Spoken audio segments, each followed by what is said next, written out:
napetrako eo an-tananao ny adin-tsaiko mampanay ny zava-manahiranay sy zay no diaviko hatr'izao napetrako eo an-tananao ny entana zay no lanjaiko ny sento sy fanantenako ny antony zao aiko izao napetrako eo an-tananao na fifaliana natomany na fahantrana harenantany sy zay naiko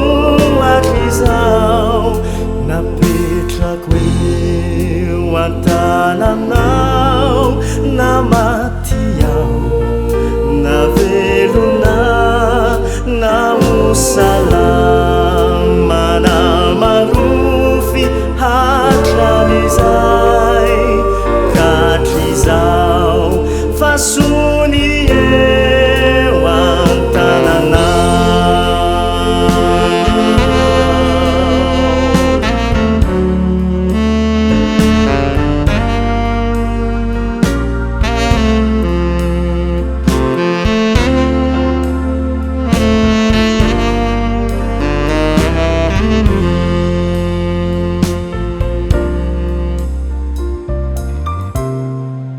J'ai tout remis entre tes mains, ce qui m'accable et qui me peine, ce qui m'angoisse et qui me gêne, et le souci du lendemain.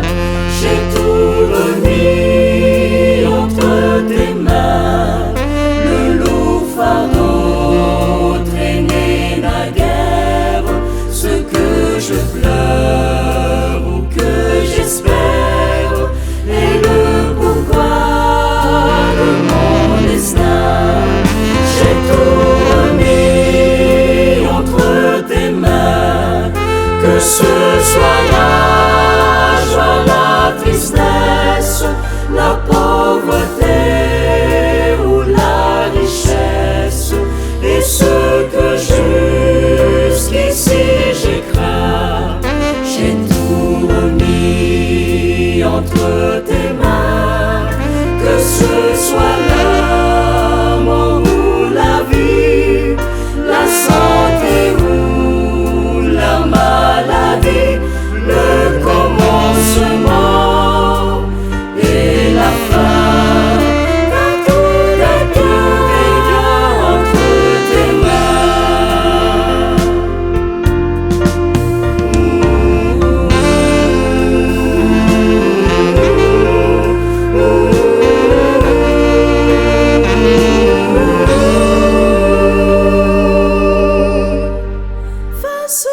Façon